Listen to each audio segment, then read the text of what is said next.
Number 42 पे MCQ था 57, ठीक है। Prothrombin time detect following clotting factors. अब ये यहाँ पे मेरे से गलती हुई थी कि जो एक्सट्रिंसिक और इंट्रिंसिक की बजाय मैं लिवर पे लिवर से जो सिंथेसिस होती है या विटामिन के डिपेंडेंट होते हैं, मैं उस तरफ सोच रही थी। तो इसकी जो की है वो बिल्कुल ठीक है, जो इधर आंसर लिखा हुआ है, तो वो आंसर बिल्कुल ठीक है। की चेंज नहीं करनी, जो मैंने देख रही थी वो नहीं करनी आप लोगों ने, ठीक है। ये जो है ना, ये आपका 3 7 10 5 2 1, ये आपका एक्सट्रिंसिक पाथ है, तो ये आपका पीटी पे डिपेंड कर रहा होता है, ठीक है। और इन्होंने यही पूछा हुआ है, तो इसका आंसर ए जो है ना वो बिल्कुल ठीक है, ठीक है।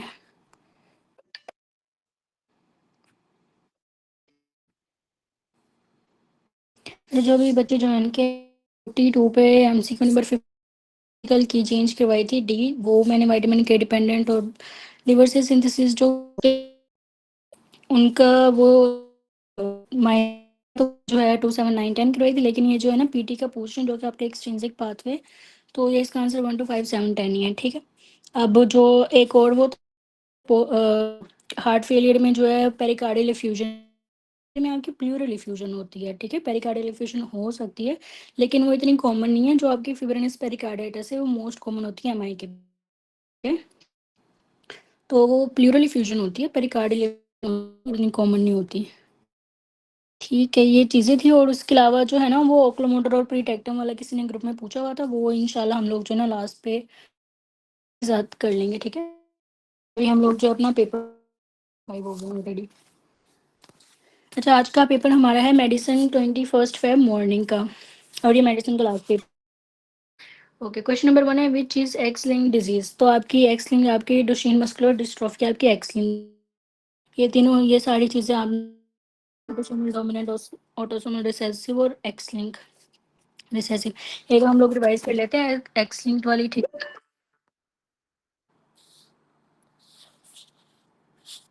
अच्छा, एक्स लिंक में आपकी आती है Alport, vitamin D resistance, Heinz bodies जो G6PD में है, हंटर्स सिंड्रोम, मस्कुलर डिस्ट्रॉफी, ठीक है। तो इसमें से जो है ना डीएमडी पूछा हुआ इन्होंने एक्स लिंक में। क्वेश्चन नंबर 2 है HLA-B27 इज इधर आपने एनकलाइजिंग स्पॉन्डिलाइटिस जो है, एनक्लोजिंग स्पॉन्डिलाइटिस चूज करना है। अब यह है कि जो आपका स्टैटिक ऑप्शन है, ठीक है। तो अब इसका जो मॉनिक है वो है रापा, RAPA। जब भी रीटर्स होगा आपने रीटर्स को चूज करना है, रीटर्स में होगा आपने एनकाइलोजिंग स्पॉन्डिलाइटिस को चूज करना है, ठीक है। और एनकाइलोजिंग स्पॉन्डिलाइटिस ना हो तो फिर आप सोराइटिक आर्थराइटिस को चूज करेंगे। इसका सीक्वेंस रापा, रापा 3 है राइट ऑप्टिक ट्रैक लॉस। अब इसके ना दो क्वेश्चंस आते हैं, एक तो आता है कि कॉज विच फाइबर लॉस, और दूसरा जो है ना मतलब which fibres are involved optic tract lesion में, और दूसरे लॉस। मैंने आपको उसी पिक्चर से कल जो ये पूछा हुआ है राइट ऑप्टिक ट्रैक, ठीक है। राइट ऑप्टिक ट्रैक ये वाला हो गया। अब आपका जो है ना ये 4 ये आपकी ऑप्टिक ट्रैक्स है, 3 तक क्याज में, 4 आपका ऑप्टिक ट्रैक है, ठीक है। अब 4 में जो लेफ्ट साइड पे है वो आपकी गई हुई है ठीक है। ये आपको पता है ना नाक की तरफ वाली टेम्पोरल होती हैं, ठीक है। तो आपकी जो है ना लेफ्ट की गई हुई है टेम्पोरल, और राइट की गई हुई है नेजल। अच्छा, मैं दोबारा बताती हूँ, ये आपका जो है ना ऑप्टिक ट्रैक 4 वाला, ये यहाँ पे लीजन है आपकी। फिर आपका कौन सा विजन लॉस होगा, ठीक है। ये विजन लॉस की पिक्चर है ना। तो इसमें जो आपकी लेफ्ट आई है इस वाला है, ये आपकी राइट आई है, इसका ये नेजल वाला विजन लॉस है। समझ आया आपको राइट साइड पे, राइट जो है लेफ्ट साइड की टेम्पोरल और राइट साइड का नेजन लॉस हुआ है, फाइबर्स इससे ऑपोजिट होते हैं, ठीक है।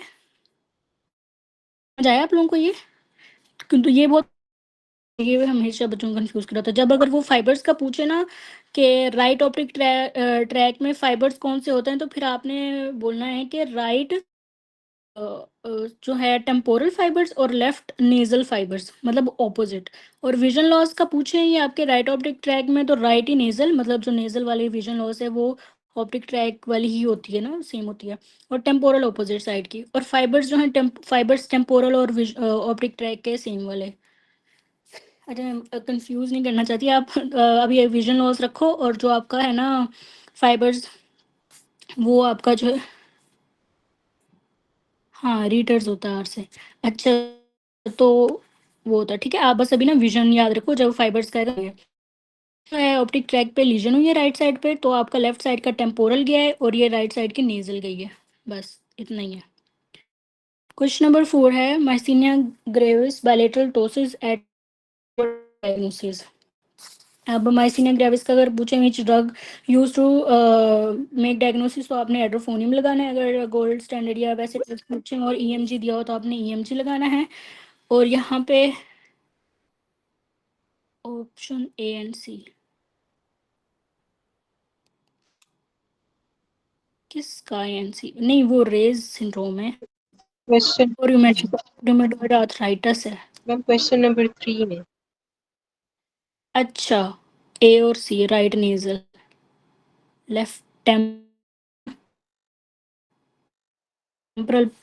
पता नहीं ये टाइपिंग एरर है, ये क्या है। ठीक है, ये दोनों ऑप्शंस टेम्परल लिखा हुआ है शायद इसलिए, और टेम्पोरल। तो लेकिन बस कॉन्सेप्ट ये याद रखो, ठीक है। अब पता नहीं वो टेम्परल या टेम्पोरल क्या लिखना चाह रहे थे, बट आप ये में रखें और ये कॉन्सेप्ट रखें, ठीक है। और माइस्थीनिया ग्रेविस में आपको पता है जो आपका एनएमजी जंक्शन होता है उसके अगेंस्ट रिसेप्टर्स जो एसिटाइलकोलिन के प्रेजेंट वहाँ पे होते हैं, उसके अगेंस्ट एंटीबॉडीज बन जाती हैं। तो हम लोग जो है ना एसिटाइलकोलिन रिसेप्टर एंटीबॉडीज लगाते हैं डायग्नोसिस के लिए। क्वेश्चन नंबर 5 है myasthenia gravis show which type of hyper sensitivity. अच्छा, अभी ऊपर हमने पढ़ा एंटीबॉडीज आपके 2 में होते हैं, बाकी एमजी आप इसको शॉर्ट फॉर्म में एमजी कहते हो, 2 वर्ड्स हैं तो HSR2, ठीक है। मल्टीपल स्क्लेरोसिस टाइप 4 होती है, वो डिलेड सेल मीडिएटेड है, उसमें टाइप 4 होती है, और माइस्थीनिया में जो है टाइप 2 होती है, मीडिएटेड होता है। Emergency department protocol behaviour is only patient allow inside, ठीक है। पूरा पूरा खानदान यार में आ सकता है। 7 है medial part of frontal and parietal of blood supply ACA. आता है एसीए के ना, क्योंकि मीडियल साइड है ना, एक तो फ्रंटल तो कर रहा होता है, दूसरा जो मीडियल साइड को भी कर रहा होता है। आप करोगे ना हम सेरिब्रम को, ये मीडियल साइड को भी कर रहा है, ठीक है, फ्रंटल के साथ मीडियल साइड को भी। और फिर जो आपकी लेटरल साइड को वो एमसी गड्डी होती है, पोस्टीरियरली आपको पोस्टीरियर सेरेब्रल आर्टरी गड्डी होती है, ठीक है। तो मीडियल और फ्रंटल को ना आपकी एसीए करती है। For transplant best cell for HLA, cell पूछे आप लोग टिश्यू और साइट बता दें एचएलए के लिए, best site and best tissue. Best tissue bone bone marrow and marrow. Best site ग्लूकोजा। बाकी भी टाइप करें, बताए ना बुकल क्या है, बिल्कुल मुझको ना, ठीक बता रहे हो, पर याद रहेंगे आपको दोनों को एक साथ।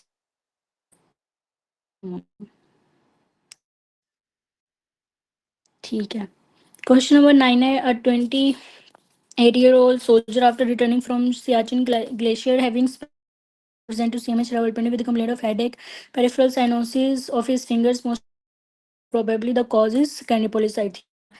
अच्छा, ये सेम सिम्टम्स ना हेडेक, पेरिफेरल साइनोसिस या ये कहीं ना कहीं ना कंफ्यूज कर देते हैं। फिर आपने टाइम पीरियड देखना विद इन 12 आवर्स में आएगा, तो आवर्स के बाद आएगा तो फिर आप इस पे पेनिज्म लगा सकते हो। में हाई एल्टीट्यूड है और वहाँ पे फ्रीजिंग कोल्ड टेम्परेचर है, ठीक है। तो आपकी स्कैनिपोलिसाइथीमिया है कि ये हाई एल्टीट्यूड, ये नॉर्दर्न एरियाज के लोग होते हैं, उन पे रेड रेड चीक्स होते हैं, उनको उनका बॉडी ना अडेप्ट की होती है वहाँ के कंडीशंस के हिसाब से, तो उनमें पॉलीसाइथीमिया होता है। तो वो 6 मंथ ग्लेशियर वो ग्लेशियर पे रहे सियाचिन में, एक तो वो हाइट पे होते हैं और दूसरे वहाँ पे ऑक्सीजन कम हो में उनमें जो है ना आरबीसीज बन रहे होते हैं ताकि सैचुरेशन, तो सेकेंडरी पॉलीसाइथीमिया और होते हैं लोगों में। 10 है पेशेंट हैड स्कूल इवेंट्स, अच्छा उसको स्कूल,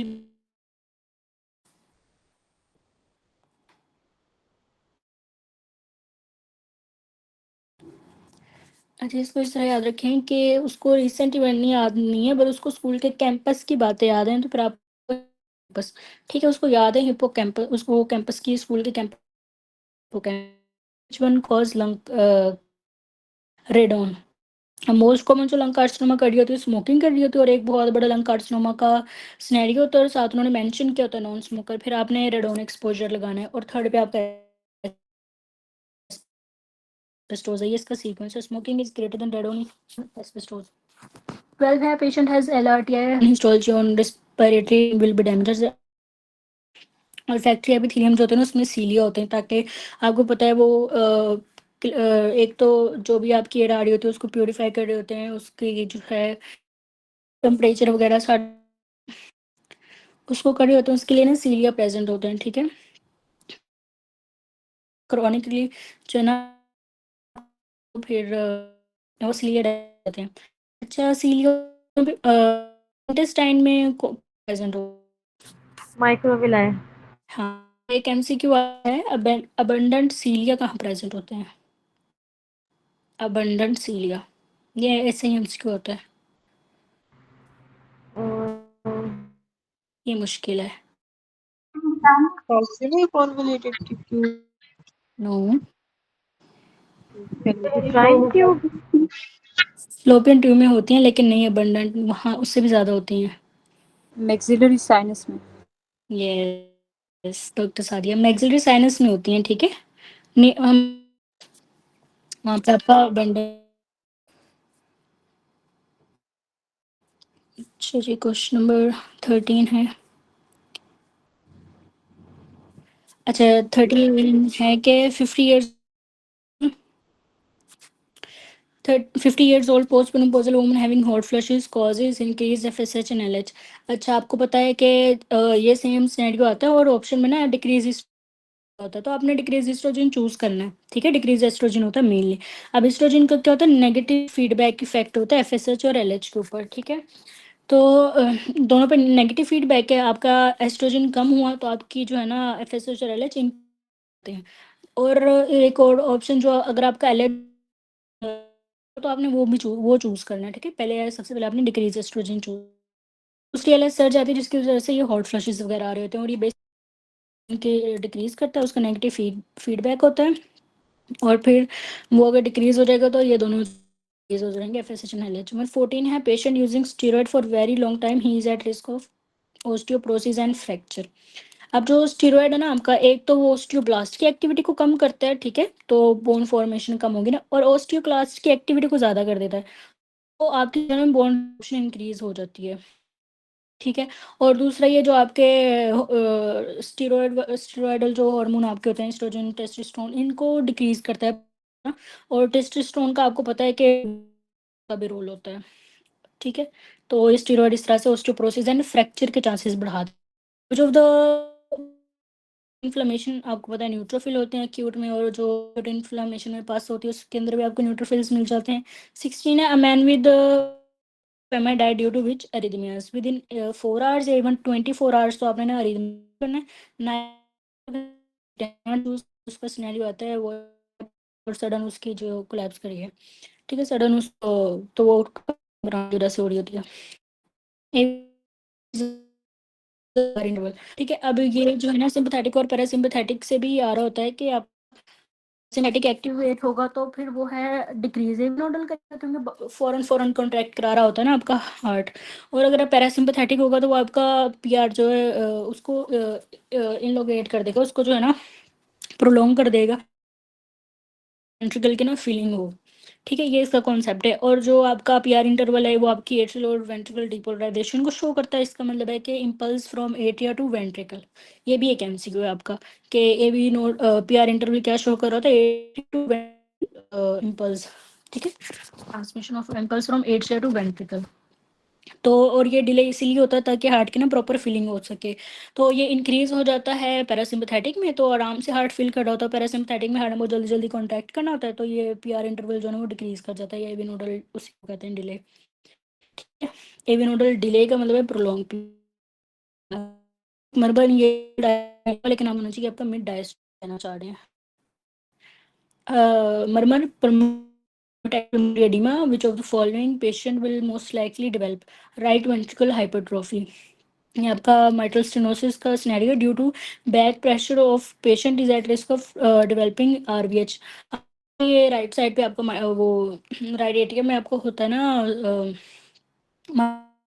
जो होता है, तो अगर वो ठीक है उसके, तो जो आपका ना बैक फ्लो होता रहेगा और पीछे raise होता रहेगा, तो राइट वेंट्रिकल को ज़्यादा कम करना पड़ेगा, उसमें वॉल्यूम जो राइट साइड पे तो ट्विस्टेड होता है ना। राइट साइड पे ट्राइकिस्पिड होता है, माइट्रल नहीं होता। मुझे तो माइट्रल मेटल तो फिर माइट्रल लेफ्ट पे होता है। लेफ्ट में माइट्रल ट्राइकिस्पिड।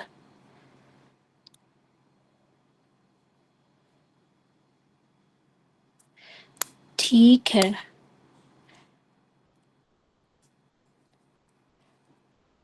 अच्छा ये फिर अब मैंने कंफर्म नहीं किया था, लेकिन इसका यही होता है बैक फ्लो की वजह से जो ना mitral stenosis due to back the patient is at risk of developing right ventricle hypertrophy. नहीं कहता, लेकिन जो ना ताकि मैं दोबारा कंफर्म करूंगी, मैं खुद देखूंगी इसको एक दफ़ा, ठीक है। डेंसिटी ऑफ सीएसएफ जो है आपकी डेंसिटी में एक आपकी आती है स्पेसिफिक ग्रेविटी, ठीक है, और एक आती है आपकी डेंसिटी। अब ग्रेविटी में जो है ना आपके 2 ज़ीरोज़ आते हैं और डेंसिटी में 3 आते हैं, वो डेंस है तो वो एक और 0 एक्स्ट्रा उसके अंदर आता है, ठीक है। अब इसकी रेंज है 1 से 1.0009। तो इधर तो लेकिन इन्होंने जो है ना 1.0009, लेकिन दोनों हो तो भी आपने 1 पॉइंट यूज़ करना है, ठीक है। तो ये अच्छा मुझे बताएं सीएसएफ प्रोड्यूस किन सेल से होता है? Ependymal sales. बाकी भी टाइप करें। ठीक है। और थोड़ा टफ क्वेश्चन है लेकिन ये भी आता है, जो आपका सीएसएफ लीक हो रहा होता है वो हम किस प्रोटीन से चेक कर रहे होते हैं? ट्रांसफेरिन। हाँ, बीटा टू ट्रांसफेरिन। ठीक है, 20 है adrenal cortex right from meso कहाँ डेवलप होता है? Neural cells. Hmm, neural cells. ठीक है। 21 है 2 month old baby cause loose motion after every feed. तो ये आपका गैस्ट्रोकोलिक रिफ्लेक्स होता है, ठीक है, और ये अडल्ट्स में यूजली आफ्टर ब्रेकफास्ट उनमें फिर भी आ रहा होता है, लेकिन ये बच्चों में ज़्यादा होता है, ठीक है, every feed after every feed. Lactose intolerance develop usually after 6 to 8 hour of feed. Gastrocolic reflex cause immediate loose motion after feed. 22 है 1 year old child presented with diarrhea after 1 year history of some milk intake is given by mother doctor ask her to stop giving milk। Milk से जो related यहाँ disease है वो सिर्फ आपकी lactose intolerance है। दूसरा जो है ना यूजली वन आफ्टर 1 year जो कॉम मिल्क भी इंट्रोड्यूस करवा रहे होते हैं, तो उनसे जो है ना उनको बच्चे को लैक्टोज इंटॉलरेंस हो जाती है, तो वो मिल्क आप जो है ना स्टॉप करवा दो, या तो उसका अल्टरनेटिव दे ये सोया मिल्क वगैरह ना अवॉइड ही करें जो जिससे उसको लैक्टोज इंटॉलरेंस। अच्छा 23 young lady has cholesterol which has cause blockage of bile duct this will lead to increase fat contents of stool. अब ये है कि आपकी बाइल डक्ट की ऑब्स्ट्रक्शन है, बाइल एसिड जा नहीं पा रहा है, फैट की ना इमल्सिफिकेशन होगी, तो लाइपेज जो डाइजेस्ट वगैरह ब्रेक डाउन और टाइम में फिर वो डाइजेस्ट नहीं हो पाएगा, जो लाइपेज है ना वो एक्चुअली आपके फैटी एसिड मेटाबॉलिज्म करवा रहा होता है, जो बाइल इमल्सिफिकेशन करा रहा है। तो ये सारा प्रोसेस नहीं होगा तो फैट जो है ना वो स्टूल में आना स्टार्ट हो जाएंगे, तो ये आपका स्टीटोरिया होता है, तो fat content of stool increase कर जाता है फिर। 24 when temperature of skin reaches 52 degree which receptors are stimulated. हमने पहले है कि अगर फ्रीजिंग कोल्ड या आपका हाई टेम्परेचर हो 52 तक, तो आपके पेन रिसेप्टर्स को एक्टिवेट कर देता है, नोसिस एक्टिवेट कर देता है, ना कि सिर्फ थर्मल को करता है, ठीक है। नो आपके वो पेन स्टिमुलर जो आपके नोसिसेप्टर्स वो एक्टिव हो जाते हैं। 25 है posterior septum is supplied by RCA. RCA आपकी मोस्टली जो है ना इन सबको ना आरसीएस अप्लाई करती है, सिर्फ जो आपका राइट बंडल ब्रांच है ना उसको एलसीएस अप्लाई करती है, लेफ्ट क्रोनरी आर्टरी, ठीक है। 26 है HIV which of the following sales, तो वो हेल्पर टी सेल्स। पता है जो आपका वो ट्यूबरकुलिन टेस्ट होता है उसमें भी आपके हेल्पर टी सेल्स होते हैं, HIV जो है वो भी अफेक्ट करती है हेल्पर टी सेल्स को। 27 है first line against viral cells and K cells, आपकी इन्नेट इम्यूनिटी होती है, तो first line against viral cells जो है ना आपके नेचुरल किलर सेल्स होते हैं। Vitamin B12 absorption in which of the following intrinsic factor, आपको anaemia, autoimmune destruction of parietal cells जो है वो इंटेंसिव फैक्टर नहीं प्रोड्यूस होता, वो जाके B12 का एब्जॉर्प्शन नहीं करवा सकता, तो फिर आपकी मेगालोब्लास्टिक एनीमिया हो जाता है। 29 female present process S1Q3T3 pattern, most appropriate investigation would be Q3T3 ना पल्मोनरी एम्बोलिज्म में आती है, स्पेशली मैसिव पल्मोनरी में आ रही होती है सीजी एम्बोलिज्म। अब उसका टेस्ट जो है ना, एक होता है सीटी एंजियोग्राम, पूछ ले तो गैलियम स्कैन होता है, ठीक है। दिया तो आपने सीटी एंजियोग्राम, अगर मतलब प्रेग्नेंट मेंशन है क्यों और फिर दोनों ऑप्शन हो तो आपने सीटी को प्रेफर। गूज़बम्प्स व्हाट इज, तो construction of erector ply muscles. अच्छा, अब इसका ना मैं आप कोल्ड होता है या फ्रीजिंग कोल्ड जो भी है तो भी ना आपकी गूज़बम्प्स होते हैं, ठीक है, क्योंकि के हीट लॉस ना हो, ठीक है। तो ये आपका ना सिंपैथेटिक सिस्टम होता है, जो हीट लॉस और जो कूलिंग होती है उसमें वेजाइटिस या वो वेजोडाइलेशन हो रही होती है, वो आपका पैरासिम्पैथेटिक होता है, ठीक है, ताकि हीट लॉस हो सके। तो इनका ना सेम मैकेनिज्म है, जैसे वो फाइट और फ्लाइट का सिस्टम एक्टिवेट हो जाएगा और construction of erector ply muscle हो जाएगा। 31 coagulation of blood in vitro can be prevented by using heparin। अच्छा, अब आप ये देखो कि ब्लड ही जो उस बाहर से एक्सटेंसिव कुछ नहीं डाला, उसने सिर्फ ब्लड उठा के इन विट्रो में डाला है, कोई सिर्फ उसमें डाला है, ठीक है। तो उसमें इंट्रिंसिक पाथवे से ही कोagulation हो गई, और किसी भी ग्लास वगैरह के कॉन्टैक्ट के पाथवे स्टार्ट होता है आपका इंट्रिंसिक पाथवे। और अब आप ये याद रखो, वारफरिन हम प्रिवेंट हो मतलब पाथवे की कोagulation प्रिवेंट होती है वारफरिन से, और इंट्रिंसिक की हेपरिन लड़ते हैं ना, तो वो एक्सटर्नल हम जंग जो बाहर जाके लड़ते हैं, ठीक है। तो वो आप इस तरह याद रखो कि एक्सट्रिंसिक पाथवे में एक्सट्रिंसिक मतलब बाहर वाला, तो वो वारफरिन, और इंट्रिंसिक को जो है ना प्रिवेंट कर रही होती है हेपरिन, ठीक है। 32 है, patient of meningitis was given treatment after few weeks presented with and पेप्लिडोमा। पेप्लिडीमा, जो पेप्लिडीमा होता है ना वो आपका हाइड्रोकेफलस में हो रहा है, क्योंकि जो है ना आपका meningitis के बाद जो है ना इंक्रीज आईसीपी हो जाता है, इंट्राक्रेनियल प्रेशर आपका जब इंक्रीज हो जाता है तो वो ट्रांसफर कर देता है इसको अलोंग ऑप्टिक नर्व शीथ, और फिर जो आपकी ऑप्टिक डिस्क उसकी स्वेलिंग हो जाती है, ठीक है। और हाइड्रोकेफलस हो रहा होता है, हेडेक और पेप्लिडीमा, ये सारे रेज्ड आईसीपी की वजह से हो रहे होते हैं, ठीक है। 33 है, patients intestine does don't gets back to diagnosis abdomen. अच्छा, हम फेलोसील की पिक्चर मैं आपको दिखाती हूँ, ये इस तरह से होता है हम फेलोसील, ठीक है। अब जो आपकी गर्दन है वो बहुत बड़ी होती है, तो वो अंदर जो डेवलप नहीं हो सकती, तो पहले वो बाहर आती है, फिजियोलॉजिकल होता है ये, ठीक है। पर परसिस्ट करे तो फिर हम फेलोसील होता है, बाहर आती है पूरी डेवलप होती है, लूप राउंड वो सारा होती है, और फिर वो अंदर दोबारा से चली जाती है, ठीक है। और ऐसे रहे तो फिर आपको हम फेलोसील होता है। ना चेक के साथ। हाँ यस, एक वो सेट के साथ कवर होती है, लेयर उसके ऊपर होती है, ये इसमें पिक्चर में भी आई हो, जो ओरिजिनल थी वो तो थोड़ी ज़्यादा ही ग्रोस थी, लेकिन ये एब्डोमिनल विस्टा हर्निएटेड इनटू फेलोसील, ठीक है, कवर्ड होती है, इनके ऊपर लेयर होती है। 33 है, मैंने आगे तो नहीं कर लिया। अच्छा, 33 है, spina bifida occur due to the spina bifida neural tube defect, सारे आपके फोलेट डेफिशिएंसी की वजह से हो रहे होते हैं, ठीक है। Superior rectal artery is branch of which inferior mesenteric artery. अच्छा, एसोफेगस और ये जो है ना ब्लड सप्लाई इसलिए पूछते हैं कि तीनों पार्ट्स की डिफरेंट होती है।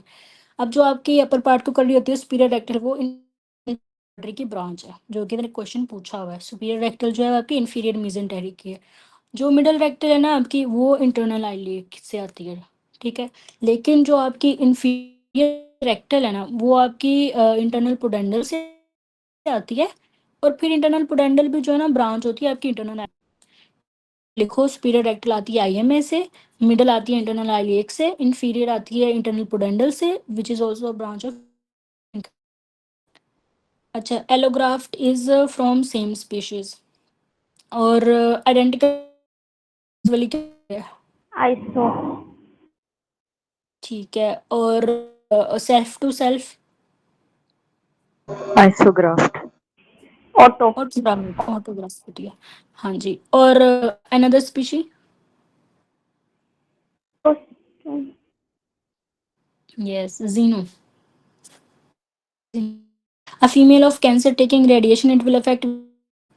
एक होता है कि पेशेंट जो रेडिएशन के सिस्टम के लिए ले रहे हैं ना, लेकिन ये मोस्टली सिस्टम को जो ना कर रहा होता है, बट ये मोस्टली ना आपकी बोन मैरो को अफेक्ट कर रहा होता है, ठीक है, जो आपका ब्लड सेल्स सबसे पहले हेमाटोपोइटिक सिस्टम को जो में है, ठीक है, रेडिएशन जो आपके हेमाटोपोइटिक सिस्टम को अफेक्ट करती है। 38 है मोस्ट लिम्फ नोड। अब इसका निमोनिक ना स्वीगैस कंपनी। मोस्ट रेडियो सेंसिटिव आपका लिम्फ नोड है, वो ना हो तो आपने सेमिनोमा चूज करना है, आपने ग्लायोमा चूज करना है, जो कि ब्रेन आता है इसका। Reduction velocity in Purkinje is due to less number of myofibrils. अब इसका जो है ना सीक्वेंस लिखो आप लोग अपनी बुक पे, क्योंकि इसमें जो सी है ना वो भी बिल्कुल ठीक है। मैम वो कंडक्शन वाला समथिंग। हाँ वो मैं आपको लिखवाती हूँ, आप लोग लिखो। सबसे पहले अगर वाइड डायमीटर है ना तो आपने वो चूज कर लेना है, ठीक है। Diameter is greater than large gap junctions. इधर स्कैंटस लिखा हुआ है ना, ये नहीं होता लार्ज गैप जंक्शंस, ठीक है। वो तो आप लिखो लार्ज सोडियम चैनल्स। फिर वो ग्रेटर है ऑफ मायोफिब्रिल्स। फिर ये ग्रेटर है आपके शॉर्ट रिफ्रैक्टरी पीरियड। के डबल ए से डबल ए में बड़ा अच्छा लिखा हुआ है। अच्छा एक तो ये आप ये जो है इसका wide diameter is greater than large number of junctions is greater than large number of channels is greater than less number of myofibrils is greater than short refractory period। ये लिख लिया सबने? डबल ए में भी आपके पास। और दूसरा मैंने ना ये चीज़ क्रिएट करनी थी, प्रीलोड जो है आपका ईडीवी पे डिपेंड, ईडीवी है वो आपके वीनस रिटर्न पे डिपेंड करता है, ठीक है। और जो आपका आफ्टर लोड है वो मीन आर्टेरियल प्रेशर पे करता है, और जो टोटल पेरिफेरल रेजिस्टेंस है वो डायस्टोलिक बीपी पे करती है, ठीक है। ये उस दिन पूछा था और ये मुझे क्लियर नहीं था। अच्छा क्वेश्चन नंबर 40 है striated muscle that rhythmically myogenically contract in synchronize fashion. वो होता है जो रिदमिकली मायोजेनिकली और जो है सिंक्रोनाइज फैशन में कॉन्ट्रैक्ट कर रहे हैं। 41 है upper and lower limits of cerebral blood flow auto regulation 50 to 150, ठीक है। इससे कम होगा तो आपकी ऑटो रेगुलेशन स्टार्ट हो जाएगी। तो रेंज है 50 to 150। Urea form in liver, ठीक है, यूरिया साइकिल आपको पता है लिवर में होता है। 43 या 30 years man with sore throat and cervical lymphadenopathy CBC picture shows presence of atypical lymphocytes। The most important test is, अच्छा एटिपिकल ना एक आपको पता होगा हुआ था तो हमने उसको चूज नहीं किया हुआ था इन्फेक्शियस मोनोन्यूक्लियोसिस में सिनेरियो में। आपने जो है ना एटिपिकल लिम्फोसाइट्स, ठीक है, एटिपिकल लिम्फोसाइट्स हों और सर्वाइकल लिम्फेडेनोपैथी सो थ्रोट या आपके इन्फेक्शियस मोनोन्यूक्लियोसिस के वो हैं साइन सिम्टम्स, तो इसमें आप मोनोस तो।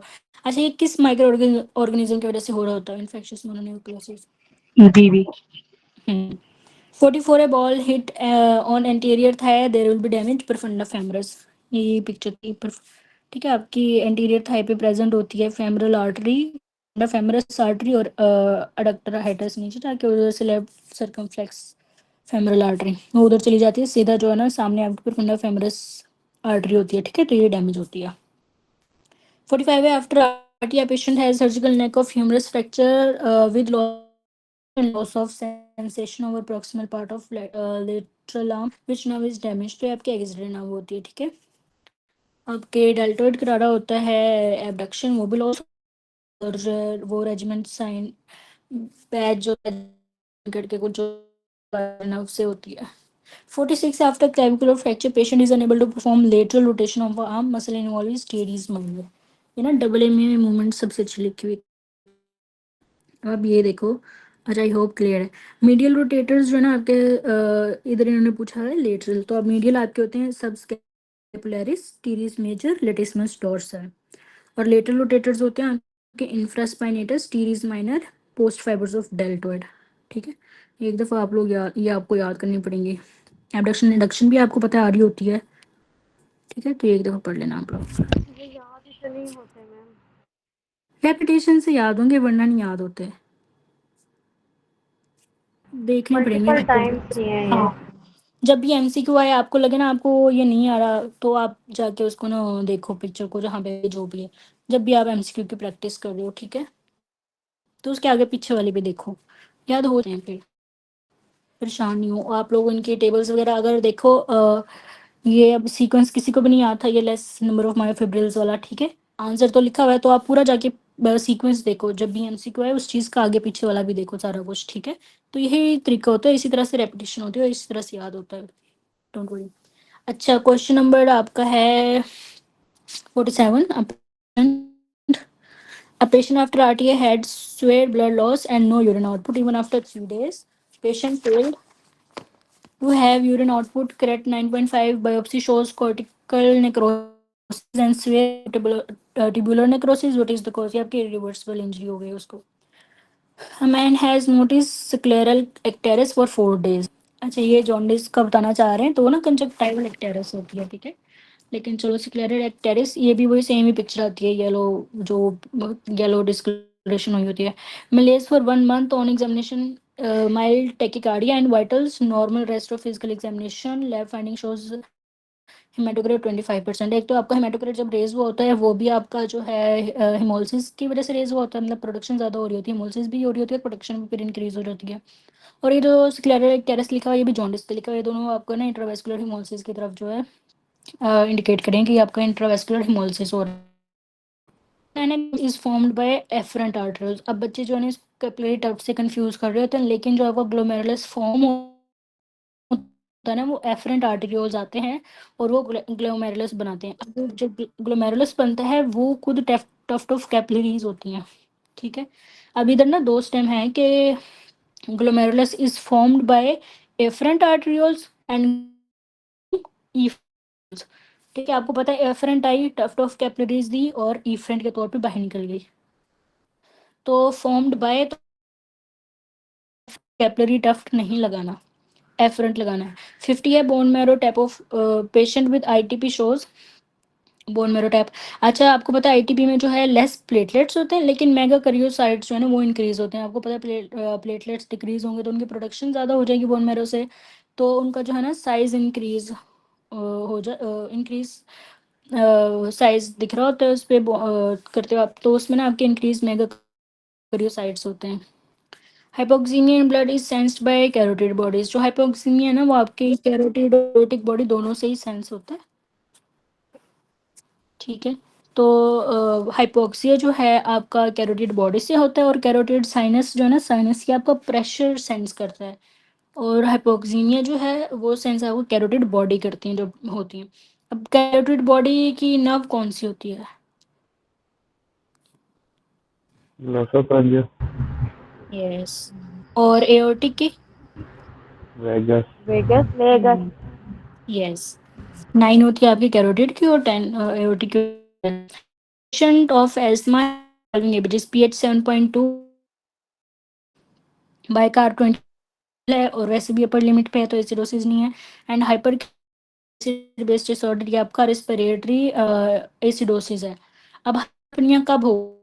वो आपकी बॉडी में इंक्रीज होगा, हाइपरकैप्निया होगा, हाइपरवेंटिलेशन होगी, CO2 में CO2 इंक्रीज है, तो आपका रेस्पिरेटरी एसिडोसिस है। इन लिवर सेल इंजरी सूडोकोलिनेस्ट्रेज, ये डबल में गलत लिखा हुआ है, पता नहीं रफी में भी शायद गलत ही लिखा हुआ है। 5 न्यूक्लियोटाइडेज आपकी इंक्रीज करती है, ठीक है। आपका सूड है वो डिक्रीज कर रहा होता है बाकी। और ये बिग बुक्स किया था क्योंकि बच्चे मान नहीं रहे थे कि 5 न्यूक्लियोटाइडेज उनको था कम होती, ये भी डॉक्टर तलानी ने करवाया था। 50 बेंजोलाइम होती है cysticercosis caused by which of the following injection of ova of taenia. Cysticercosis है एक, तो वो injection of taenia solium pork tapeworm से भी हो जाती है, ठीक है। तो ये हमेशा एमसीक्यू यही आता है, injection of ova Taenia solium. 56 है women with history of trauma to head and neck reason